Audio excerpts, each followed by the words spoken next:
I went to the movies on Monday. We were hanging out with friends, and they were like, "Yo, we heard the AMC theaters in Florida are open now." I was like, "What?" Like I haven't been to a movie since like February. So I was like, "All right, I'm gonna go see New Mutants." And I go on my phone and I see that Tenet is out. Like they released it earlier. And I don't know how much you know about Tenet or even Christopher Nolan. Like, did you see Inception? No. Oh yeah. I did see Inception. So he did that. He Yeah. did the Dark Knight trilogy. Yeah. And He did he did Interstellar something else. Yes. with McConaughey. He did that movie called Memento, which is crazy. The guy has Awesome like no movie. short-term memory, so he writes notes everywhere. All his movies have to do with like time and like a manipulation of time in some way. Remember, like in the dreams, it was like in a dream world, it's like an hour, but in real life, it's like a split second. Memento is what I remember him from. And that was his first. That was like his first big movie. So good. Awesome. This movie's kind of like that, Tenet, but I was like saying last night, like it's such a Christopher Nolan-y movie. Like there's everything that he does in his movies, this movie is stuffed with. Even to the point where the music and like the score, like the sounds almost flood out what the actors are saying. You know, like sometimes in scenes it's like and it's like, oh, here comes something weird. I'm like, yeah, but what did they say? What did John David Washington, Denzel's son, who's fucking awesome? Oh, really? He's the main character. He's so good. Robert Pattinson steals the show. He's got COVID, right? He's the one that has COVID? He's Batman, right? Yeah. But he's like and it's called Tenet? Tenet. Tenet. God, it's literally the most original idea in time travel because they take it down to like this guy basically invented this thing that inverts objects. So if I were to like pick this up and drop it, if he would put his machine or whatever on this object, I would only see it move up back into my hands. Yeah. So you take that like with an example of like a bullet. Like she takes one bullet that's regular, one bullet that's affected by this machine. The one bullet drops, the other one it hops up into her hand, like as if she's already dropped it and now it's like in reverse. So then magnify that on like a global scale. So like there's parts of the world where this guy has like shit set up where like the wind blows backwards and like the rain falls up. Who's the girl in it? Or who's like the main? Is she anybody famous? I don't know. It's a good question because there is like a female star in Tenet. Because in the beginning she's really annoying, and I don't really care for her. But by the end, you're like cheering for her because she's like the wife of this mad, crazy person who invented this machine. Elizabeth. Is that Denzel's son? Is he or she's the main character? He's not the guy that created it. It's funny. In the movie, he refers to himself a bunch of times as the protagonist, which is he's the good guy. He's like, I'm the protagonist. And the way that they tie it all together, dude, and the way that Robert Pattinson's character is like, he's like Doc Brown and Obi-Wan, like smushed into one character who looks young. Yeah. He looks like Denzel, and I hope that doesn't sound racist, but he just looks. I mean, when you see him, it's crazy.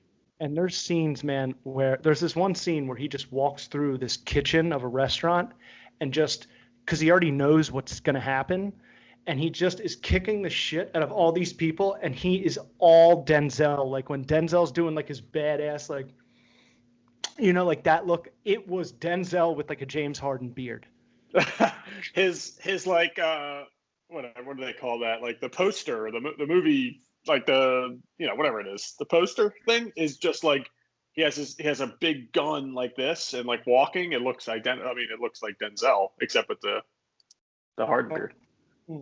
And I heard an interview or a review of the movie today, and someone said it perfectly. He was like, while John David Washington and Robert Pattinson are great in this movie, the best or the real main character in this movie is Christopher Nolan. Like the whole, like almost every second, you're like reminded you're in a Christopher Nolan movie right now. Things are weird. Yeah. And it kind of like takes you out of it, but it's nuts. It's definitely a movie that when it ended, you're like, well, I have to go watch that again because I understood. Chris, I was like 50 minutes into the movie and I went by myself and I'm sitting there, stoned. And I'm like 50, like almost halfway through the movie. And I'm like, I don't really know what's going on yet. And if someone asked me like what is going on, I'd be like, I don't know. There's some That's weird my biggest machine. fear. Right. That's what my fear was. Like when I did the review, like I videotaped myself walking in and I was like, I don't know if I'm going to even be able to explain this movie after I come out. But like at the end, it all just starts tying up and you're all like, oh, that's that. Oh, so it's pretty cool that way. But there's like half of it where you're like, I'm dumb.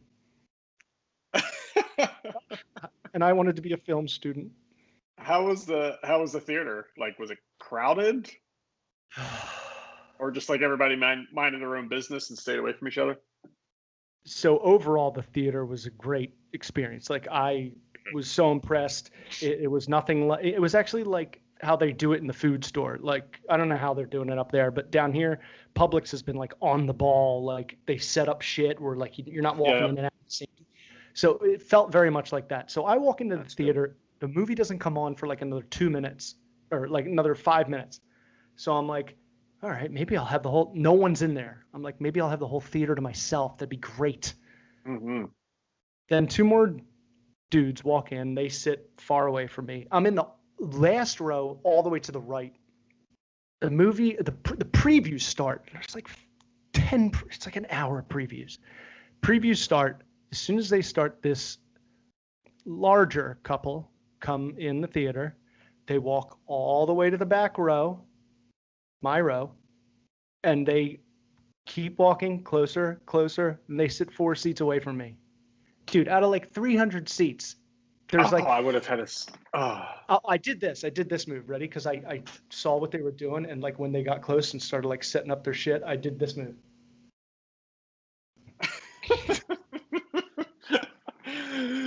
I would have gotten up and moved down like 8 rows.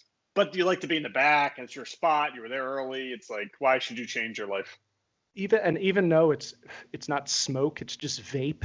I'm always worried if someone's sitting behind me and see it trickle up and be like, the trickle. Yeah. The trickle. Yeah, see, I mean, it's been okay here. I mean, I don't know. I feel like you see things that people are doing left and right, but you can't really control it. So as long as you're not seeing them, you just kind of roll your eyes and move on. But that's why I'm like, I hate how we keep saying like, all right, this movie or this sport is going to start on this date. I'm like, how do you trust the idiots of this country to behave for any period of time to where we're all going to be okay? And you know what's an example? You know what's an example of that, John? Sports. I know we'll talk about it probably, but you think about basketball and golf. I know golf's a little different because they're outside all the time, but golf has had like 8 people in like 14 tournaments. 8 people. You think about hundreds of people, volunteers, and they've had 8 people test positive. NBA's had, minimum, I don't know what the number is, but under 10. And because they're in a bubble, because they're not exposed to the idiots. Like that's my theory is you stay away from the idiots and you should be fine. Break it down.